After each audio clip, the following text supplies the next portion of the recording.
It's time for thriller recommendations for beginners. If you're new to the genre or haven't read a thriller in many years and want to dip your toe back in, I've got you.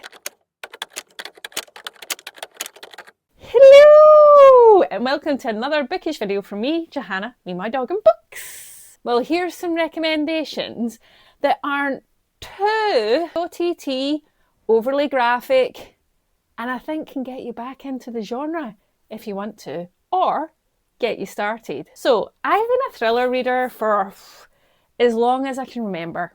I read most genres, but if I was in a bit of a slump, or you know when you just need a book that you know will just hit the spot, thrillers are it for me, as well as horror, but thrillers are a go-to page turner. Well, it was actually off the back of my new local in-person book club, and I discovered that a lot of people there weren't necessarily thriller readers. We'd read a thriller book. It was None of This Is True by Lisa Jewell. That's a freebie one I'll give you.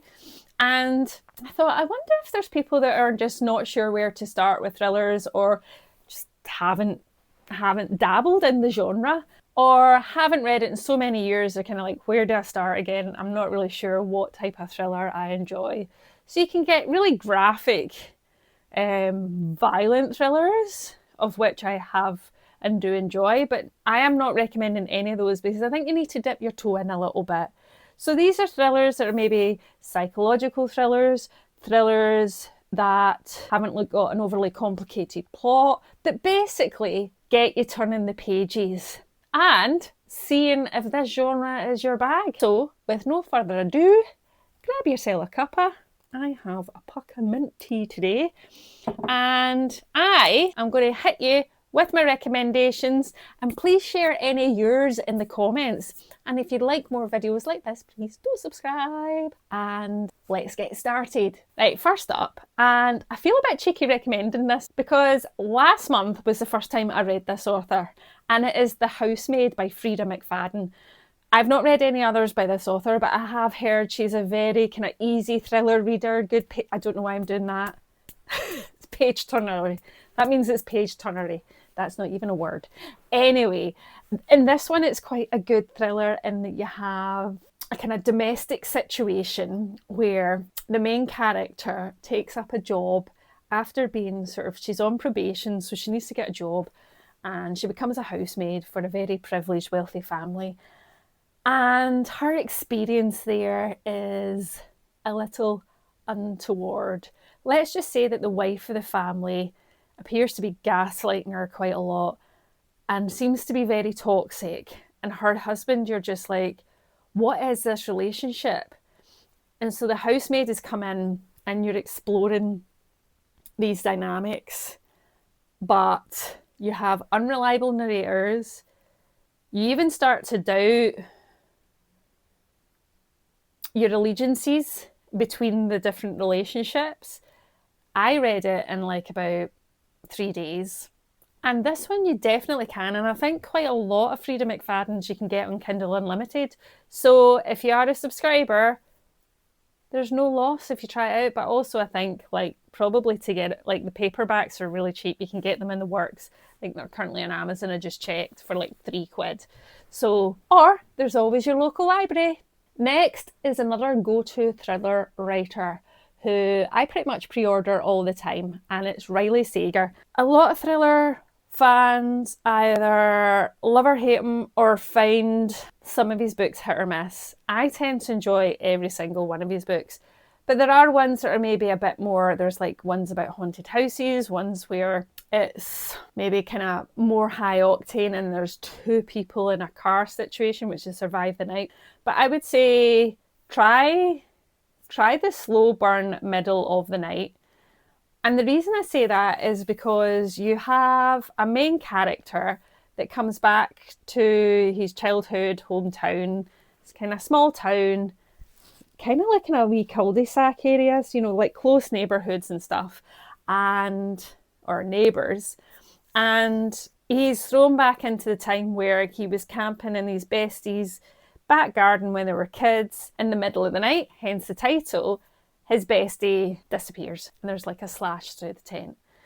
Now this is very much small town, reflecting back on childhood trauma and experiences and trying to look around, like looking around all the neighbours and potential suspects really in the neighbourhood. It's not mega fast paced and not all thrillers need to, and I really enjoyed it. It's more of a slow burn emotive mystery thriller.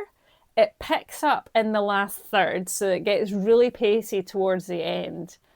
And I would say it's a really good, I don't want to say entry level because it sounds like basic, it's not, but a good thriller to give you an idea of Riley Sager's style of writing, but also a kind of different type of thriller. I would say locked room in a kind of closed neighbourhood kind of way. And there's lots of possible subplots that I quite enjoyed. So I genuinely checked that out. It's maybe one of his less recommended ones, but I really enjoyed it. Then there's books from the author Lucy Clarke. Lucy Clarke writes great multiple POV thrillers, normally with a range of female characters. So The Girls is one. Is it The Girls? I'll put it here. That's a really good, like if you're into seasonal reads, I would say this is a really good summer holiday one. This one I'm going to recommend to you, which I really enjoyed, and I think is more of the season, if you're into seasonal reads, is The Hike. Well, I say that, it could probably be read any time, but it's 4 friends who go on holiday to the Norwegian woods together, and they stumble across a dead body, and kind of somewhere out there, someone knows this person that they've found. You know, it's like a broken dead body at the bottom of a ravine, and we assume a killer is on their trail. So this is kind of like an isolated thriller because it's set in the woods. It's pretty fast paced. I really like the way Lucy Clarke writes multiple points of view, multiple POVs, and these are of the 4 women characters, 4 I think, and you get to see their different perspectives of this whole scenario in the Norwegian woods, which, you know, brilliant, terrifying scenario, without it being overly terrifying, just to caveat, you know, because their hiking holiday turns into one of less about enjoying nature and more of fear and suspense because they think there's a killer on their trail. And also, like many of these thriller recommendations, they keep you guessing to the end, but please know that I'm probably not the best indicator of whether you will guess a plot, because I rarely do, like a plot twist, because I rarely do. Most of these authors I'm recommending for beginners, I would read multiple books that they write. So I think it's quite good that if you enjoy any of these, that you kind of delve into some of the author's other books as well. The next one being Lucinda Berry. So I've read about 5 or 6 of Lucinda Berry's books. Most of them you can get either cheap on Kindle, or if you're a Kindle Unlimited subscriber, most of them are there. Now, she does write pretty dark thrillers, so I've tried to go for one that is maybe not the darkest of them all. That one is Saving Noah, in my personal opinion. I've still to read some more of hers. And so the one I would recommend is The Perfect Child. So you've got this perfectly happily married, nobody ever is, a couple, one's a surgeon, the other's a nurse, and their life is just wonderful apart from one thing. They don't have a child, they want a child, and then I think it's a 6-year-old turns up abandoned at their hospital that they work. And long story short, they take the child home. And what it soon becomes pretty obvious is that this child has had a lot of psychological trauma. She bonds really well with the husband, but less so with the wife, and all her rage targeted towards the wife. So as you can imagine, this becomes a very tense situation in their relationship. Similar to the book I mentioned before, there's different points of view and it's really fast paced. So you get, I think it's Hannah and Christopher's. Or do you get Janine's as well? Do you get the child? I can't remember. It's that whole premise of, are people born evil? Is it nature versus nurture premise? It's a pretty dark thriller, so I would caveat that, but I'm throwing one of them in there because I thought it's more like psychologically dark, I would say, because you're trying to understand, are they really being that what's the word? Like conniving, but that's not the right word. It's a word like that. Or is she just a child and totally misunderstood? It's very twisty, has brilliant jaw-dropping plot twists. Then next is Alice Feeney. Now, one of my favourite thriller books, or actually two of my favourite thriller books, are by Alice Feeney. Both I would recommend, right? But the first one, Daisy Darker, is very much set around sort of Halloween. So if you are into kind of seasonal reads, just bear that in mind. We have an older woman, family's nan. She's turning 80. She wants to celebrate it at her family home, but they live in like a peninsula. So like over like 8 hours of the day, the tide comes in, and so it's totally isolated off. When the family there, over that period of time, someone turns up dead and everyone has a suspect. It's locked room. It is one of my favourite, I would say it is my favourite Alice Feeney book. Whether it's accessible enough to everyone, well, no, I would say it is, right? But I really love that kind of setting. It gave me a sort of Agatha Christie vibes. I have got one of them for you too. But in this one, I'm going to recommend one of her latest ones, which is Beautiful Ugly. Now, in this we have an author character. I do love books with authors in them. I don't know why. Books about books, effectively. Books that have a book element to them. So this guy is driving home, phoning his wife and going, I think I've been shortlisted or I'm going to win this book prize award, right? And like he's phoning her the way home and he's like, where are you? And she kind of, I'm not even sure she says where she is. Anyway, she's at the end phone. She's like, oh my God, there's somebody on the road. And she's getting out. Last thing he hears is like a scream or something. And then he never sees her again. Disappears. A year later, he's gone through obviously all of that trauma of a missing wife. And it's really, and he's like, can't write, can't do, I don't know what to do. And his publicist, his agent goes, look, I know this author who used to live like in a remote house in a Scottish island somewhere. Go there, write there, go to his writing retreat. I now have this place that you can go to. It'll do you good. So he goes there. And he's almost convinced at some points that he sees his missing wife, like wearing the same coat or whatever, the day they went missing. But as he goes to this sort of remote island, he stumbles across a kind of very close-knit community. And they seem a little bit peculiar, and things in the island seem a little bit funny. Just a bit out of kilter. And that's all I'm going to say. It is really mysterious. It's set in a Scottish island and like what you would assume would be the north of Scotland. So that gives it unsettling locked room vibes. And I was just there for the whole vibe of the other characters that he is connecting with in this writing journey of his. They are all aware of the author, I think, who is now dead. Yeah, they are, who lived in that house, and that he's there for to write his new novel. But he might do something a little bit suspect, and anyway, that's all I'm saying. It's got a full cast of like suspicious and secret characters, and it just feels like you just feel tense the whole time reading it, and it's kind of dark, but not in a gory, grotesque way, eerie, and in my personal opinion, keeps you guessing till the very end. The next is an absolute classic, right? And I think this author gets a bad rep just for writing really popular page-turnery thrillers, right? It's Dan Brown. Now, I'm going to recommend The Da Vinci Code, even though technically it's book 2 in the Robert Langdon series. So if you want to start with book 1, it's Angels and Demons, right? But I really enjoy it. But to be fair, I love both. I'm just scrolling through in at number 2. You can always go back. But I think it's because a lot of people know of the Da Vinci Code, and it's a very accessible read, and very, what would I say, highbrow literary people would maybe slag it off. I'm like, he is a bloody good storyteller, and I really I have not made it all the way through the Robert Langdon series, but I do plan on doing it one day.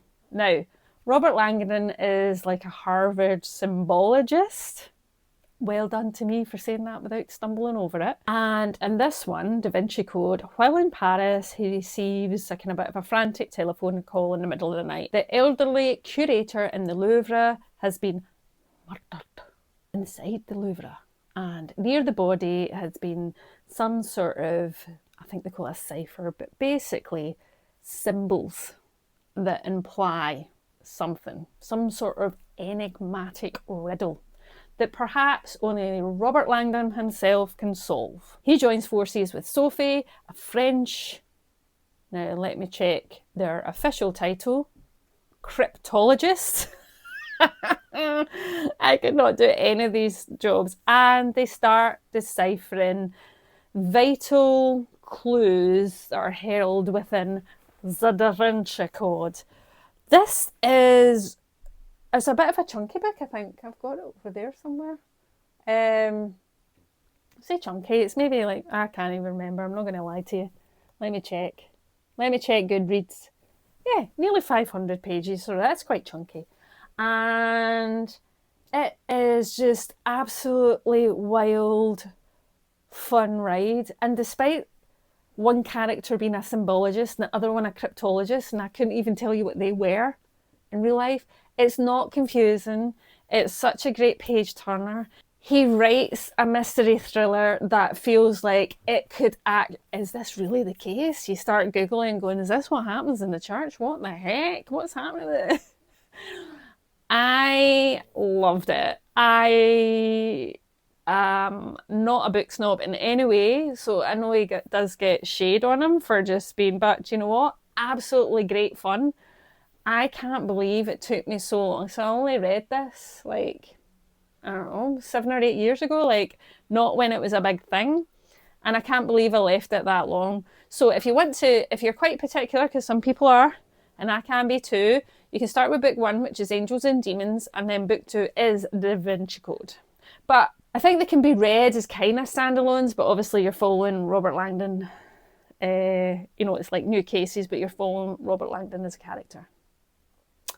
So yeah, The Da Vinci Code by Dan Brown. Then I'm going to recommend a young adult book, which is one of my favourite mystery thrillers, is A Good Girl's Guide to Murder. There was a BBC TV adaptation, which I started to watch, but sometimes with like young adult stuff, it just all feels a bit too angsty for little old me, and I'm just like, I can't deal with it. So if you'd seen any of that and that were put off, don't. Right, the book is amazing. It is part of, there's 2 books after it, I think, and then like a prequel or a 0.5, whatever.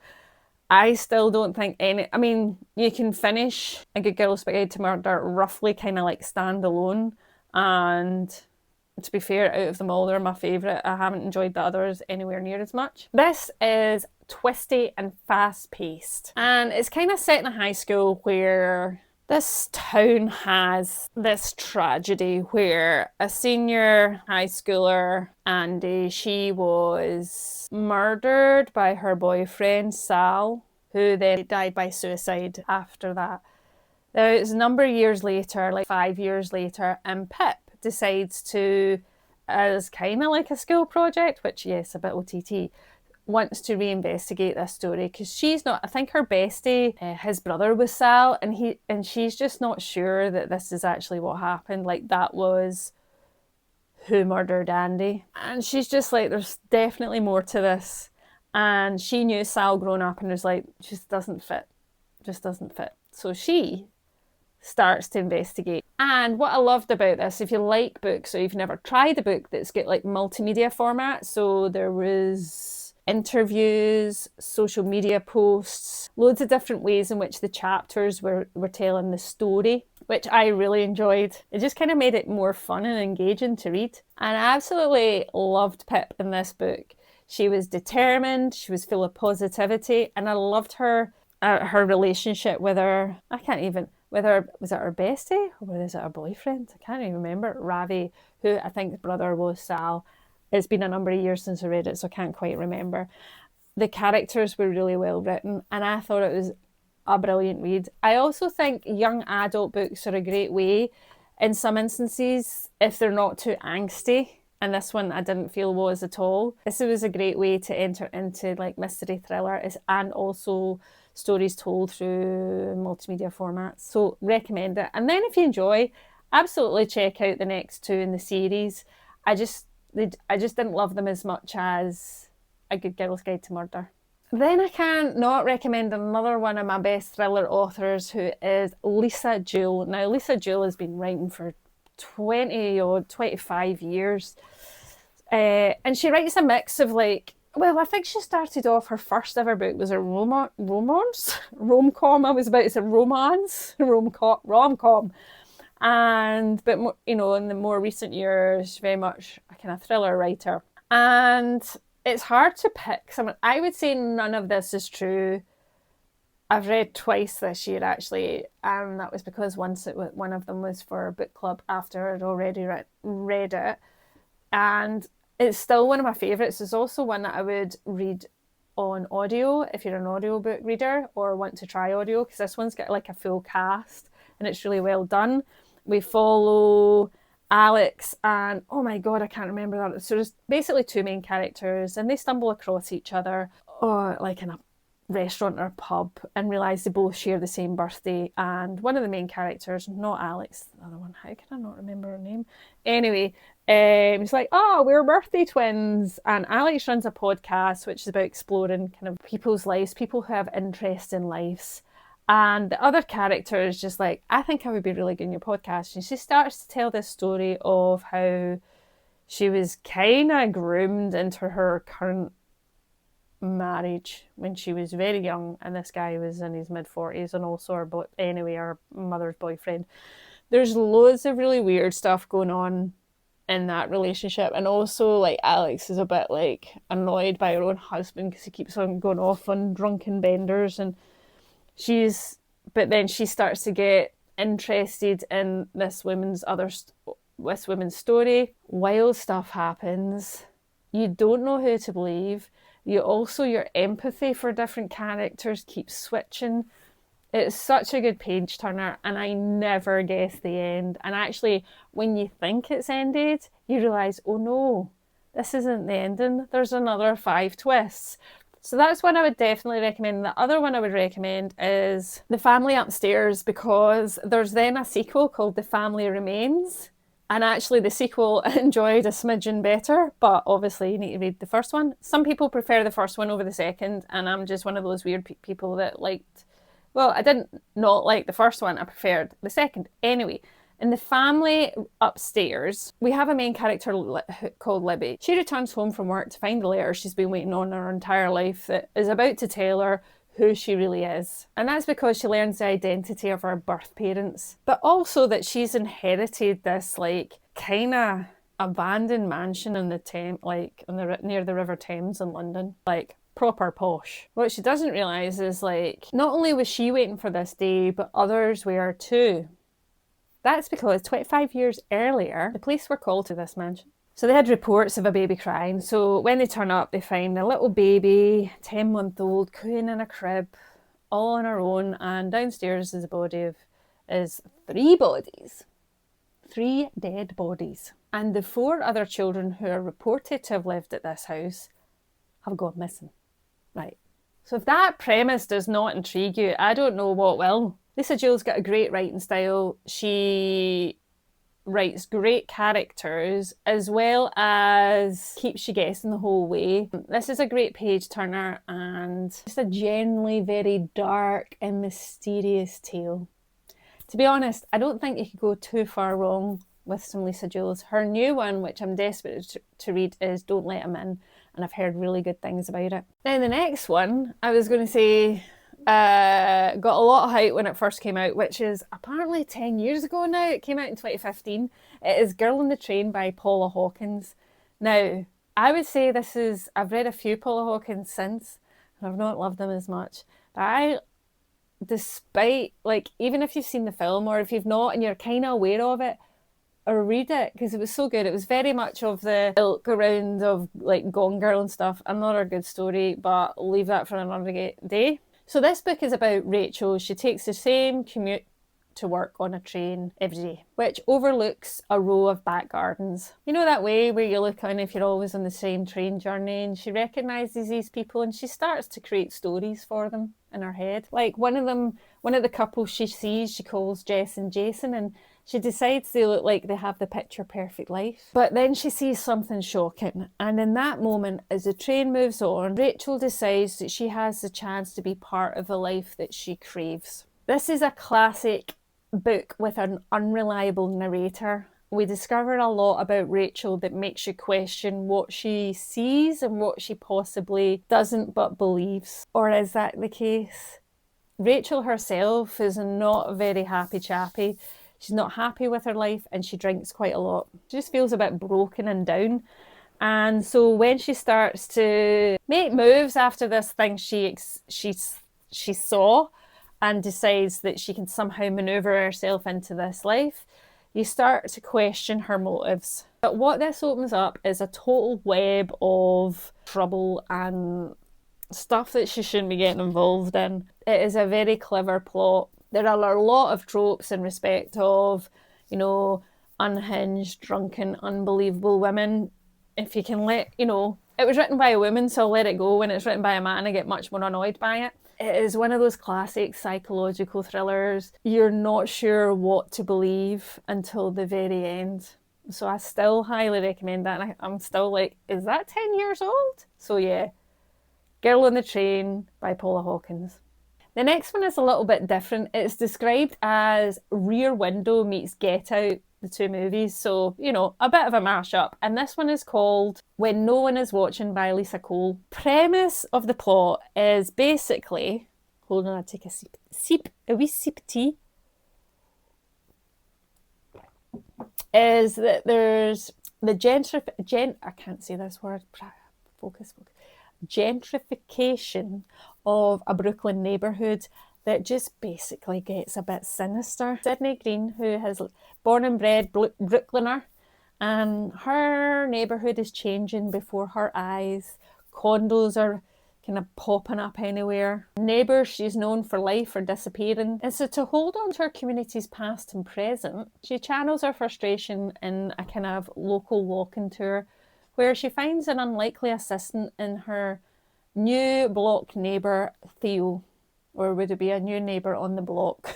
Probably. So, to do their walking tour, Sydney and Theo dive into the history of the neighbourhood. And that is where they discover that maybe the neighbours haven't moved out to the suburbs. And the significant change in the neighbourhood and the push to revitalise it may be more sinister than they realised. This is a really smart thriller because it takes on a lot of social and political commentary through effectively what is deemed the gentrification of a neighbourhood, but is fundamentally some sinister segregation. And it's done in a cleverly terrifying way. It was super fast paced. I love Cole's writing. Her characters were really well drawn. And to be honest, it was one of those thrillers that I could visualise as like a TV drama series or adapted to film. It was so, I could see it play out. So for something a little bit different, I would say check out No One Is Watching by Alyssa Cole. This author and book I have mentioned on my channel before, but I think, see if I'm ever talking about best thrillers or thriller recommendations, I'm most likely always going to recommend this, and it's Next to King by Kia Abdullah. So this is kind of more part family drama thriller, part courtroom thriller. And Layla was asked to do her sister a favour. She was looking after her nephew, or picking her nephew up, I can't even remember. And she was supposed to drop him off at nursery. But she was super busy with her job and she got a call to drop in, pick up some files or something like that. She gets distracted and goes to do that errand with her nephew in the car, and it's only when her brother-in-law phones and goes, we went to pick up her son and he's not in nursery, what? And that's when she realises she's left him locked in the car for 3 hours during the hottest day of the year. Terrible, horrific tragedy. Also, see for this book and many others, please check content warnings. Who knows what triggers anyone? This is quite a kind of particular topic. So, as you can imagine, that is like terrifying, but that's just part of the story. Because what follows is a really high octane, like, courtroom drama that tears the family apart. But what seems like a terrifying accident, horrible tragedy that's playing out the court, we soon realise has more to it than meets the eye. Honest to God, Kia Abdullah's writing and her pace of writing, her ability to get you kind of going along, and then, whew, what? What was that plot twist? No way. And also, like, something like quite innately terrifying to have happened to an individual in a family. I mean, most of the characters are written in a pretty unlikable way. You're not feeling a lot of love to them, you know, and especially given what happens in this story. But in a way that kept me gripped. They weren't unlikable in that I didn't want to, I was like, oh my God, what is wrong with you people? And you have that sense of dread where you're like, something bad's going to happen. I don't know what, but something's happening, and then poof, plot twist. So good, so clever. I will read anything Kia Abdullah does. Then I'm going to end the list of recommendations with a classic. Now, some of you may be avid Agatha Christie readers. Some of you may be slightly intimidated because it feels like classic, and I'm not going to lie, I'm not a go-to for classic books. But Agatha Christie is a little bit different for me. And she's a good mystery thriller writer. Some of them, obviously, you've got your Miss Marples, you've got your Poirots, but then you have their standalones. And I would say out of them all, sometimes I find Miss Marple and Poirot just like cosy mystery reads, right? I wouldn't put them in the thriller category. This one, however, I would, and is one of, if not my favourite, Agatha Christie, and is very accessible to read. It is And Then There Was None. We have a little private island in Devon where a group of strangers are summoned, 10 in total. They were summoned to come and stay in this little private island. Right, nothing good can come of that, I think we all know. Their host is an eccentric millionaire. None of them know who this person is, though. So what do all the guests have in common? A bit of a wicked past. So it appears that they're all unwilling to reveal. But also a secret that will seal their fate, and that they have all been marked for murder. Because a kind of old classic nursery rhyme has been marked and framed in each of the rooms. And because I don't remember this nursery rhyme off by heart, I'm going to read a little bit of it. So I'm not going to read it all, but you'll get the gist, right? 10 little boys went out to dine. One choked his little self, and then there was 9. 9 little boys sat up very late. One overslept himself, and then there were 8. 8 little boys travelling to Devon. One said he'd stay there, and then there were 7. 7 little boys chopping up sticks. One chopped himself in half, and then there were 6. Get the gist? Right, okay. So that might be, I'll put this back. So that's when they see this slightly dark nursery rhyme, which, to be fair, I think many nursery rhymes do have a dark moral. They soon realise that these murders, so like there were 10 and then cry click clay, there's 9, right? And they start to figure out that these murders are very reflective of the nursery rhyme, and one by one they're all falling to prey, and as you can imagine, are terrified. So who has orchestrated all of this, and who is responsible? And only so far the dead can be relieved of suspicion because they've been murdered. Overall, very clever, because it is, of course, Agatha Christie. It's been adapted numerous times, so you know, even if you've seen it, you could probably still read the book, like the source material. And if you haven't, then you have a rabbit hole of adaptations. And I've also heard, I've not read it on audio, but I have heard that the audio adaptation is very good.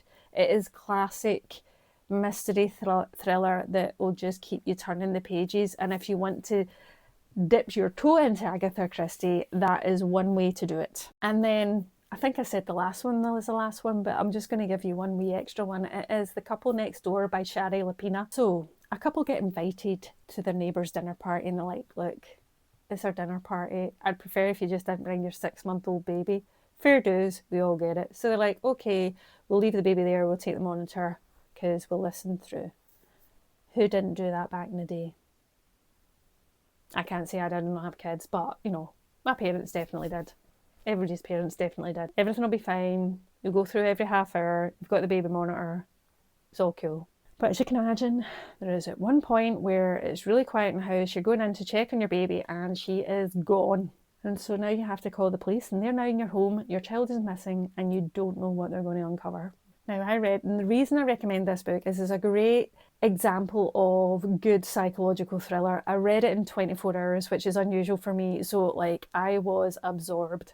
In general, and I don't mind this in thrillers actually, most of the characters were pretty unlikable, which I think made for a really good thriller overall, especially in this scenario, because you just want to like blame everybody, you know, and it falls into that trope of like probably every worst parent's nightmare, right? Of this happening. So trigger warnings for that. But it was a great page turner. There may be elements where it did feel a little bit predictable at times. I can't confirm if it was because it's been such a while, but I don't think I guessed any endings. That really happens. Generally, not overly complicated and a good page turner. So there we have it, friends. A whole list of books that I would recommend if you want to dip your toes into thrillers or it's been a while and you're not sure if it's still the genre for you. There are plenty more out there. If you've got any that you would recommend to me or anyone else watching this video, please do put them in the comments. I love it when you share your recommendations, and so will anyone else watching, so they'll pick up even more than I've given in this video. And I just want to say a thank you for watching, for liking. If you don't already, please do subscribe for more book recommendations and general bookies chaos. And I wish you days filled with some happy reading, and I'll see you in another bookish video very, very soon. Cheerio!